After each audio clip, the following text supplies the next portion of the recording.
we've been doing a program called Art Day, which is an after-school weekly art program where Muhlenberg student volunteers go to elementary schools in the Allentown School District and do arts and crafts projects.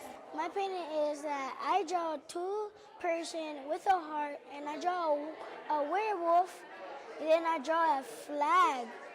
And this one that I made a red heart right here, can you see it? But I made it right there, and then it looks like a person jumping through the sky. These fourth graders got the opportunity to enjoy their own creativity and artwork outside of school. If art were present in their education throughout school, these kids could truly realize their talents and potential.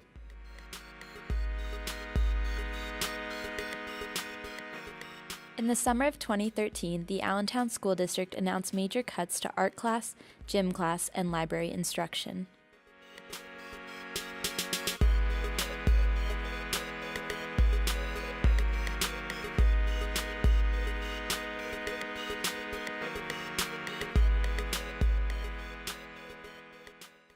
We knew at Hype that we needed to create a documentary focused on this problem. We took our idea to the World We Want Foundation, a program that focuses on promoting and supporting young global citizens making positive social change in their communities. We proposed a project to create a documentary about the importance of art in the lives of young people, the impact of eliminating art from the schools, and an exploration of how other communities are responding in the face of similar pressures. Hype's proposal was successful, and we received funding from the World We Want Foundation to produce this documentary. Why was this topic important? Why did Hype choose to focus on this? This topic is important because I think, first of all, it's timely. You know, the school districts across the nation are experiencing a number of financial and systematic cuts and challenges. As we think about K through 12 education, things have shifted over the past 5 years in a really dramatic way. And part of the way things have shifted is really around the kinds of education that one might consider a privilege: arts, library, music, gym. And here at Hype, a program focused on technology and arts and supporting young people and exploring a number of different ways of learning, it becomes really, really important to create a kind of counter narrative to that, right? Arts, music, library, gym, but particularly arts just aren't just expendable sort of sideline tools for learning. They really are critical pieces of the school day, and they are critical pieces of how young people engage with the world around them. I think it's a real tragedy to take away so many of the things that we as adults and professionals recall fondly from our school years and our school days, and I worry that young people not having access to these things will forever change the way they interact with and see the world. And so at Hype, this is a critical issue, and we see the way that arts enhances learning and engagement and their sense of purpose. And we believe that every young person should have that opportunity. We want our documentary to spark community dialogue and action. Arts has a positive impact on youth and the community. We hope to use the power of documentary arts to challenge this community to reinvest in arts programs in schools.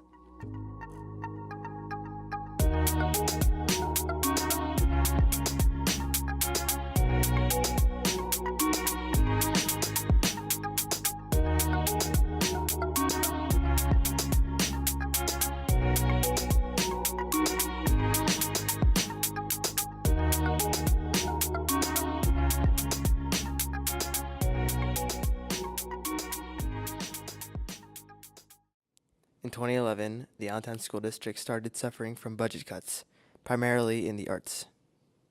The budget cuts have been increasing every year since then. In 2014, the school board voted against budget cuts. There was then a revote, and they voted for the budget cuts. A final budget of $255 million that will cut 98 more positions and raise taxes by 5.85% was approved.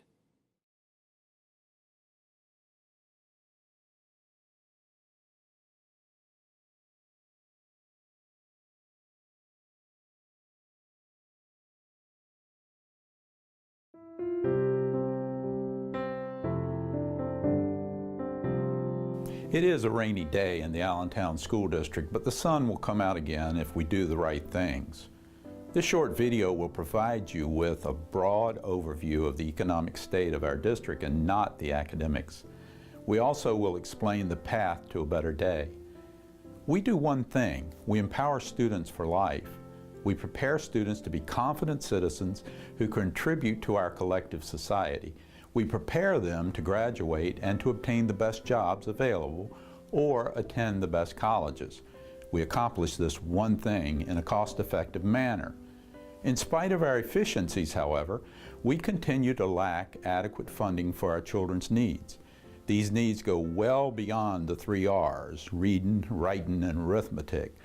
Let's look at both revenues and expenditures. The straightforward problem is that revenues are not keeping pace with the expenses. We spend more than we have. We have significant expenses, in particular personnel, operations, and charters. Unfortunately, cutting jobs has been the most effective savings measure to date because salaries and benefits are the largest portion of our budget. The 2 plateaus of this graph denote the years of severe personnel cuts. Even sporadic salary freezes and the closing of buildings are not as effective as personnel cuts. To seriously reduce expenses, several items have been addressed during the past years.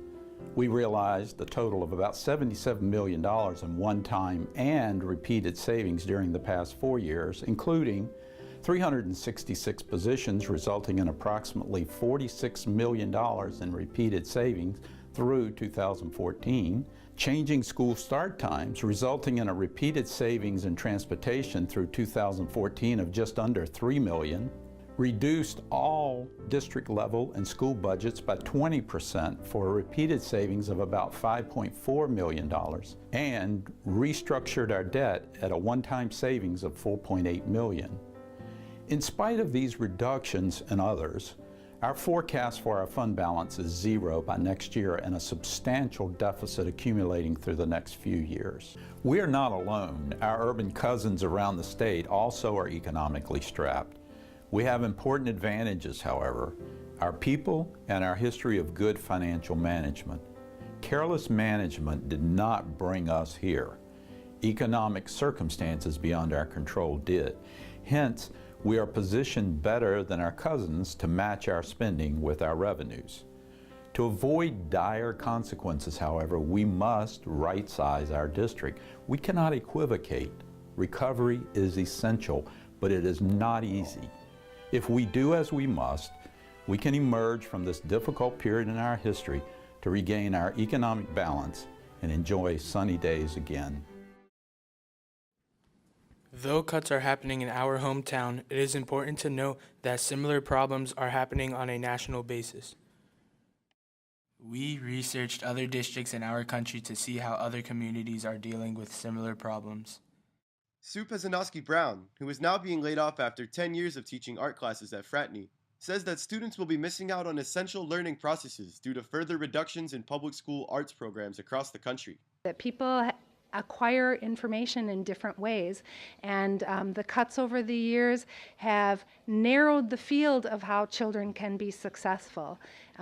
Losing music, losing physical education, losing art is not just losing the extras, it's really losing ways that children learn intellectually, the way they acquire information and the way they communicate it back out to the world. Deborah Roberson is a member of the Allentown School District Foundation Board of Directors and an architect at Roberson Butts, a firm that has done many projects in the public school system, including additions at Jackson and Roosevelt elementary schools. She is widely known as a tireless advocate for arts education.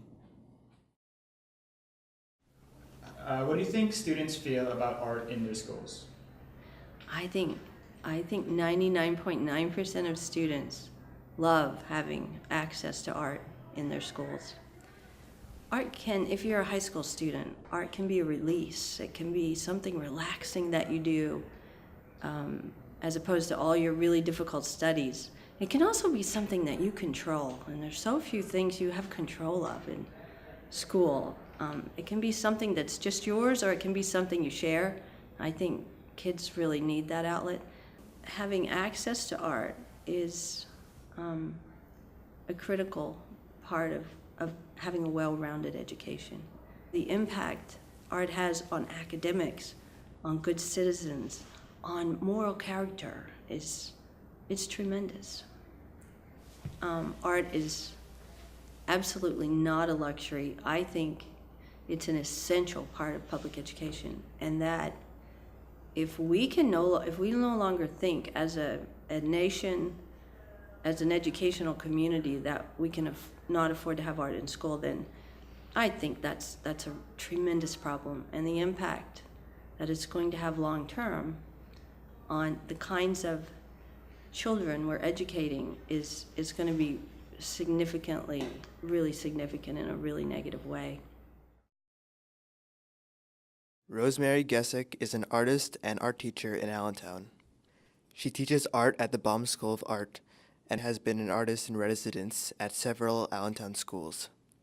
Recently, she spoke with us before her class at the Baum School. You teach here at Baum School of Art, and That's you're right. also the artist in residence at Allentown School District. So can you tell us a little about the residency program?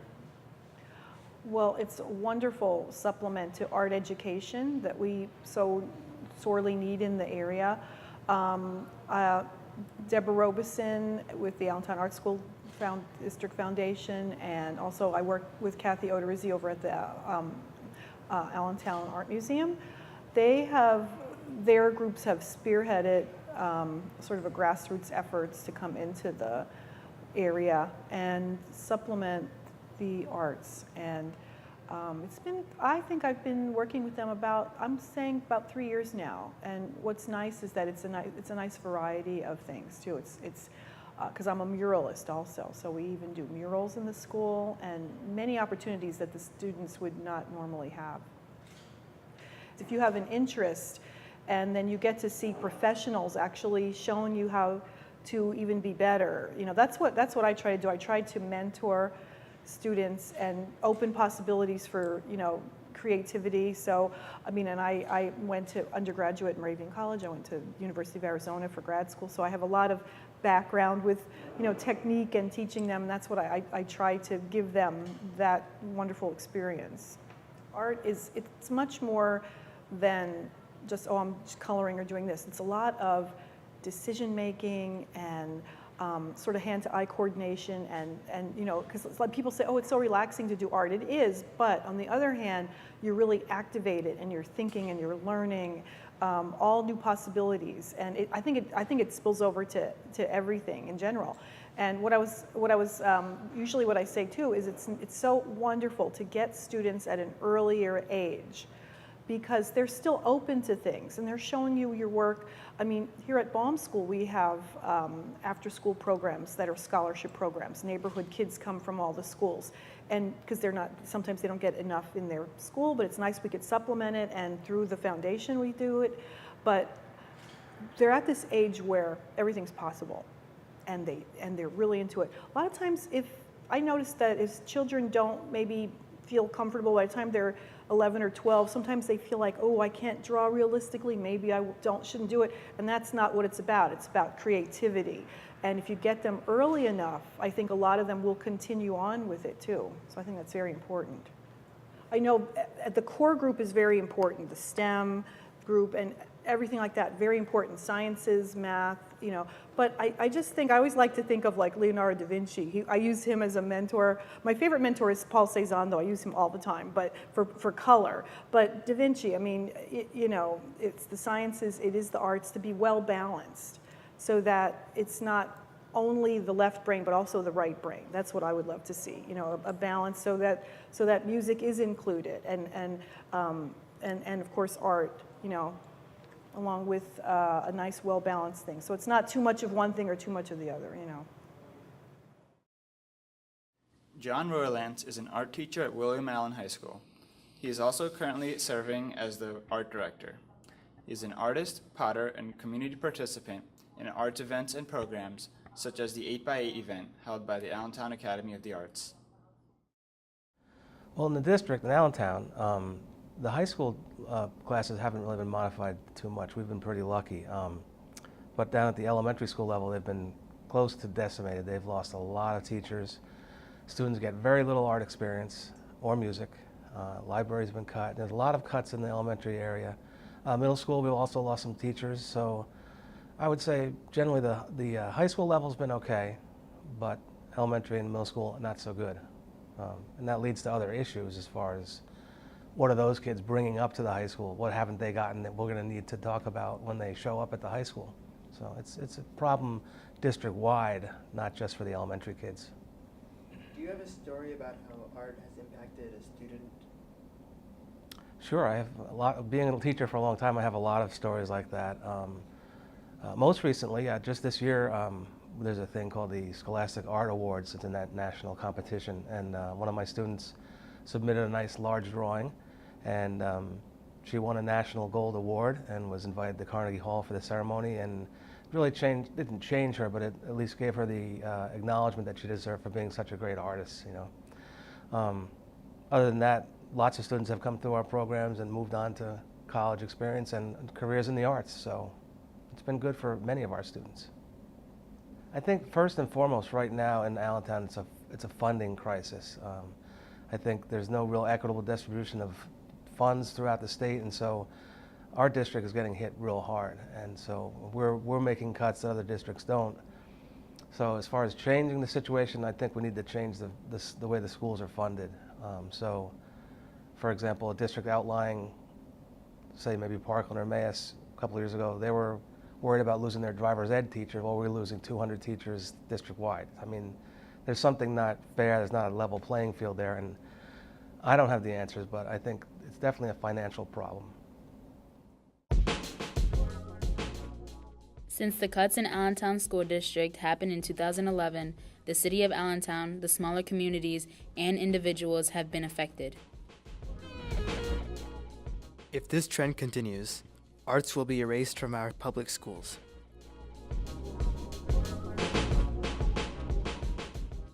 Schools around the country are facing similar problems and are coming up with better solutions. It was known as a dropout factory. Just 3 years ago, Orchard Gardens School in Roxbury, Massachusetts was plagued not only by bad test scores, but violence. The principal, Andrew Bott, decided to do something about it. It had a huge security infrastructure, and I decided to eliminate it completely and reinvest all of that money into the arts. Principal Andrew Bott's goal? To use the arts as a tool for academic success. With the help of the Pumped Up Arts program, Orchard Gardens went from being among the worst performing schools in Massachusetts to having one of the fastest student improvement rates statewide. It develops the whole student, and you're going to see improvement in other academic areas. Yes. Tell me, did the hallways look like this? No, there was not this level of student work on the walls. You know, now the hallways capture the spirit of the school. We are far from done, but we are definitely on the right path. Kevon. 8th grader Kevon Little embodies that turnaround. Once struggling, he's now headed to the competitive Boston Arts Academy for high school. Now the teachers actually help me and they push me on the right track, I can actually see a future for myself. A future made a lot brighter by a crazy idea that now looks more like a stroke of genius. This school is awesome. Katie Tur, NBC News, Roxbury, Massachusetts. Other communities are finding creative solutions to keep arts alive in spite of financial restraints. Why can't our schools? Hype had the good fortune to meet and interview Eugene Jarecki, author and award-winning documentary filmmaker. He spoke with us about the power of the documentary, arts, and education. All right, we were just wondering how a documentary would help change sort of the outlook on arts in the school system. You guys live here in Allentown, and as I've come to hear about it, you guys have had cutbacks in support for the arts here in Allentown. Wherever you are, in whatever town you are, the ability to take that camera and capture the consequences of decision-making made by your local leadership it's terribly important because what you can do with that is capture images of it, capture people who want to talk about it, capture people who used to have arts things that they could do and now don't have things that they can do, capture that sense of disappointment.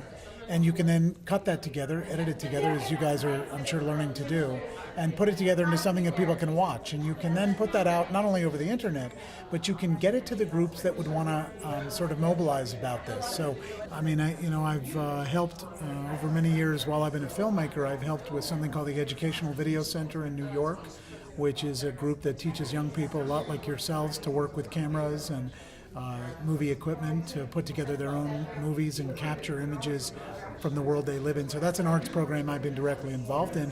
But sure, as a young person, I was involved in arts programs in every school I went to. In those days, America much more vibrantly supported such programs, and it's because of programs like that that people like myself do what I do.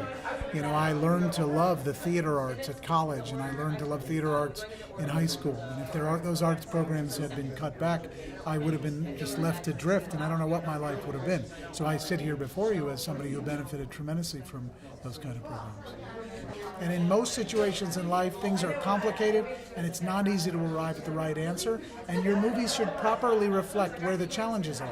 That doesn't mean you don't have an opinion, but it means that you have to show how hard it is to arrive at that opinion, and that the situation, despite being complicated, still requires heartfelt commitment and action by an alert citizenry. It's the only way anything will change.